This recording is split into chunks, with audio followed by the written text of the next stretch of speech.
السلام علیکم، میں لائف اسٹائل ود سعدیہ میں آپ سب کو خوش آمدید کہتی ہوں اور امید کرتی ہوں آپ سب بھی بالکل خیر خیریت سے ہوں گے انشاءاللہ۔ آج میں آپ سے شیئر کر رہی ہوں جی راولپنڈی کا ویدر۔ سب سے پہلے تو آپ یہ دیکھ لیں، اس کے بعد پھر میں آپ سے اپنی رمضان کی ڈیلی روٹین شیئر کروں گی جی۔ جب ہم صبح اٹھے تو بہت ہی پیارا موسم تھا، شکر الحمدللہ جی۔ 4 دن سے کافی زیادہ تیز دھوپ نکل رہی تھی، جس کی وجہ سے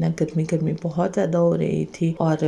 گرمی میں آپ کو پتہ ہے ویسے ہی بندے کا موڈ تھوڑا سوئنگ ہونا شروع ہو جاتا ہے۔ تو الحمدللہ سے جی آج کے بابرکت دن اور بابرکت مہینے میں اللہ تعالیٰ نے ہمیں کتنا خوبصورت اور حسین ویدر دیا ہے، شکر الحمدللہ جی۔ اس کے بعد ہم چلتے ہیں اپنے کچن میں اور افطاری کی تیاری کرتے ہیں۔ میں آپ سے اپنے 9ویں روزے کی روٹین شیئر کر رہی ہوں۔ تو آج گھر میں بن رہا ہے جی چکن، اور تھوڑا سا چکن پڑا ہوا تھا تو میں نے کہا چلیں جی آج سحری کے لیے گھر میں ہی سالن تیار کر لیتے ہیں، کیونکہ باہر کا کھانے کی وجہ سے تھوڑا بی پی شوٹ کر رہا تھا، میرا بھی اور ہسبینڈ کا بھی، کیونکہ وہ آپ کو پتہ ہے تیز مسالے وغیرہ اور نمک بھی پورا سالن میں رکھتے ہیں، تو جس کی وجہ سے جو بی پی پیشنٹ ہو ان کے لیے بہت ہی پرابلم ہوتا ہے۔ تو آج میں نے کہا جی چلے تھوڑا سا سالن گھر میں ہی بنا لیتے ہیں،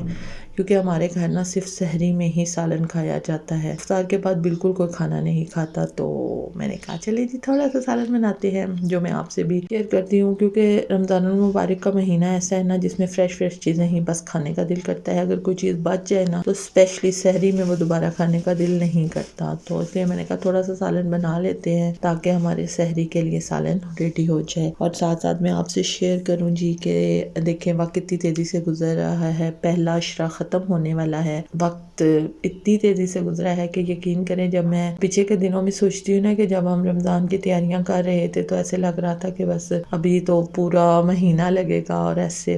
لیکن میرا دل بہت سیڈ ہوتا ہے۔ مجھے رمضان المبارک کے مہینے کی برکتیں اور رونقیں زیادہ ہی پسند ہیں بس میں تو کہتی ہوں، کل بھی میرے ہسبینڈ بلکہ کہہ رہے تھے مجھے کہ یار جیسے ہم رمضان میں رہتے ہیں، اگر اسی طرح ہم پورا مہینہ رہیں، اپنی یہی روٹین رکھیں تو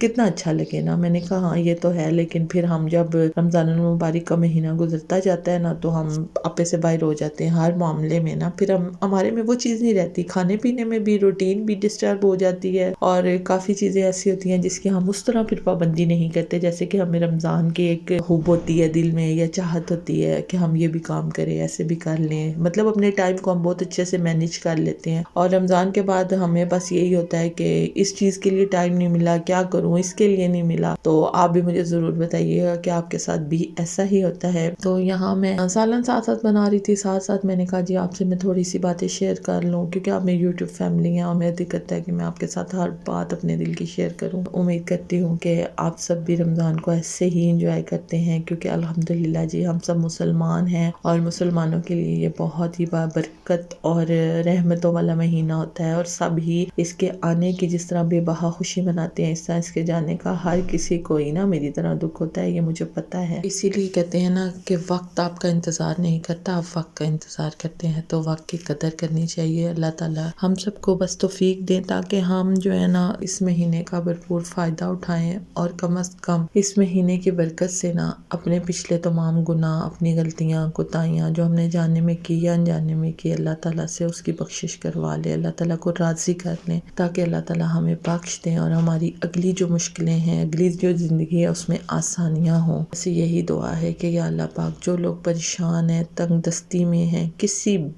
بھی پریشانی میں، اللہ تعالیٰ ان کی مشکلیں پریشانیاں دور کریں اور ان کی اور ہماری زندگی میں آسانیاں لائے۔ اللہ تعالیٰ ہر چیز پر قادر ہے، میرا اللہ غفور الرحیم ہے، اور سب کی مشکلوں میں آسانیاں کرنے والا ہے۔ یقین کرے پتہ ہی نہیں چلتا کیسے مہینے، کیسے سال جلدی سے گزر رہے ہیں یہ بھی قیامت کی نشانیوں سے ایک بہت بڑی نشانی ہے۔ اللہ تعالیٰ بس ہم پر اپنی رحم کرے، ہم اللہ تعالیٰ سے ان کا رحم ہی مانگ سکتے ہیں اور مانگتے رہیں گے۔ اور ایک بات میں آپ سے شیئر کروں کہ دعا تقدیر کو بدلتی ہے، دعا کا سلسلہ کبھی بھی ختم مت کریں، کبھی بھی کوئی بھی کام اگر جو ہم کبھی یہ دل میں شیطان مردود ہمارے ڈالتا ہے کہ یہ کام نہیں ہو رہا، یہ دعا آپ کی قبول نہیں ہو رہی، تو کبھی کبھی ایسے بھی ہوتا ہے کہ کوئی چیزیں ہمارے حق میں بہتر نہیں ہوتی، تو اس لیے اللہ تعالیٰ انہیں قبول نہیں کرتے، لیکن وہ دعائیں ویسے قبول ہو چکی ہوتی ہیں، ان کا اجر ہمیں دنیا میں نہیں تو آخرت میں انشاءاللہ ضرور ملے گا۔ بہرحال جی اللہ تعالیٰ سے اگر دل سے چاہت سے رو کے محبت سے، جیسے ایک بچہ اپنی ماں سے مانگتا ہے تو اس طرح مانگا جائے تو میرے اللہ ضرور آپ کی دعائیں، میری دعائیں قبول کرتا ہے۔ یہ میں نے خود پہ آزمایا ہے۔ دیکھیں اگر ہم نا اٹینشن کے ساتھ کوئی بھی کام کرتے ہیں، ضروری یہی ہے نا کہ جب توجہ کے ساتھ آپ سے کوئی بھی بات کر رہا ہو تو آپ کا بھی دل کرتا ہے کہ اس کی باتیں سنیں اور اسے جواب دیں۔ تو اللہ تعالیٰ تو وہ ہستی ہیں جو ہر چیز پہ قادر ہے، غفور رحیم ہے میرا رب۔ نماز پڑھتے ہوئے یا دعا کرتے ہوئے ہمارا دھیان جو ہے صحیح اللہ کی طرف نہیں ہوگا تو اللہ تعالیٰ تو دلوں کے حال جانتے ہیں، اللہ تعالیٰ تو ہمیں اندر سے جانتے ہیں۔ کبھی کبھی اس بے توجہی کی وجہ سے بھی نا ہماری دعائیں قبول نہیں ہوتی، اس لیے آپ ان باتوں کا خیال رکھیں۔ اور یہاں جی ہمارا سالن ریڈی ہو گیا ہے، ہم چلتے ہیں اپنی افطاری کی طرف۔ آج میں نے افطاری ساری خود ہی بنانی ہے کیونکہ ہسبینڈ کو بخار ہو گیا ہے، ان کی طبیعت بہت زیادہ خراب تھی تو وہ آفس سے ہی ہاسپٹل گئے تھے اور ابھی آئے ہیں تو وہ ریسٹ کر رہے ہیں کیونکہ بخار بہت تیز ہے اور انہوں نے روزہ بھی رکھا ہوا ہے، تو اس لیے آج میں افطاری خود ہی بناؤں گی۔ اور آج جی میری قسمت ماڑی، ساتھ ہی جو ہے نا میری بیٹی کے آفس کا بھی بہت زیادہ کام تھا تو وہ کہتی مما میں آپ کو نا آج اتنی ہیلپ نہیں کر پاؤں گی۔ میں نے کہا چلو بیٹا خیر ہے، کوئی بات نہیں، میں خود ہی کر لوں گی۔ میں نے سب سے پہلے فروٹ چاٹ کا مکسچر ریڈی کیا، اس کے بعد میں نے جی ٹینک بنانا شروع کیا۔ میں نے کہا چلے جتنی دیر اس کی چینی وغیرہ گھلتی ہے اتنی دیر میں 7 دیر سے فروٹ کاٹ لوں گی، فروٹ چاٹ کو ریڈی کر لوں گی۔ چنا چاٹ کی آج پھر ہم نے کر دی چھٹی کیونکہ وہ نا بیٹے کے علاوہ گھر میں اتنے شوق سے ان دنوں کوئی بھی نہیں کھا رہا نا، تو ساتھ میں نے جی بنا لیے تھے پکوڑے پہلے، کیونکہ گیس وہی بات ہے کہ چلی جاتی ہے تو یہ کام تو میں نے سلنڈر پہ کرنا ہوتا ہے۔ پھر میری کوشش ہوتی ہے کہ میں 5:30 بجے تک نا گرم گرم سے پکوڑے نکال لوں کیونکہ ٹھنڈے پکوڑے پھر کھائے بھی نہیں جاتے اور شوق سے کوئی کھاتا بھی نہیں ہے نا۔ میں نے سب سے پہلے پکوڑے بنا لیے تھے، پکوڑے وہی جی آلو والے ہی بنائے ہیں، لاسٹ میں آپ کو انشاءاللہ اپنا دسترخوان دکھاؤں گی۔ اور آج جی میں نے کہا کوئی سموسے وغیرہ اور رول کچوریاں نہیں منگواتے، ٹینڈر پاپس بناتے ہیں، گھر میں ہی فرائی کر لیتے ہیں کیونکہ مجھے نا یہ بہت ہی ٹیسٹی بھی لگتے ہیں اور بچے بھی بہت شوق سے کھا لیتے ہیں۔ اور یہاں میں نے جی فرائی کرنا شروع کر دیا تھا، ساتھ ساتھ میں نے چھوٹے موٹے کام، چٹنی بنانا، یہ کام کر لیے تھے کیونکہ آپ سے شیئر کیا ہے کہ حبی کی طبیعت بہت زیادہ خراب تھی تو کبھی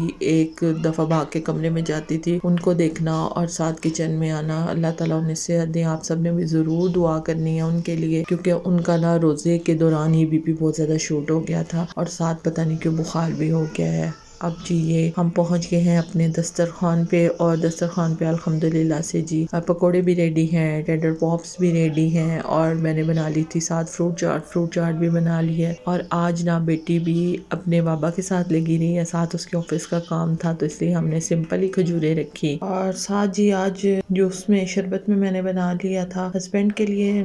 بیٹی نے جامع شیری میں جو ہے لیمو نچوڑ کے وہ بنا لیے تھے کہ چلے بابا کا بی پی تھوڑا نا لیمن سے آپ کو پتہ بی پی ڈاؤن بھی ہوتا ہے، اور یہاں پہ اپنے لیے اس نے ٹینک بنا لیا تھا، چٹنی وغیرہ الحمدللہ سے جی اللہ تعالیٰ سے یہی دعا ہے کہ آپ کا اور میرا دسترخوان اسی طرح سے سجا رہے، بھرا رہے۔ امید کرتی ہوں آج کا ولاگ، آج کی شیئرنگ آپ کو پسند آئی ہوگی۔ پلیز میرے چینل کو سبسکرائب کریں، میری ویڈیوز کو لائک اور شیئر کریں اور مجھے سپورٹ کریں تاکہ میں آگے بڑھ سکوں۔ اپنا خیال رکھیں، مجھے دعاؤں میں یاد رکھیں۔ اللہ حافظ۔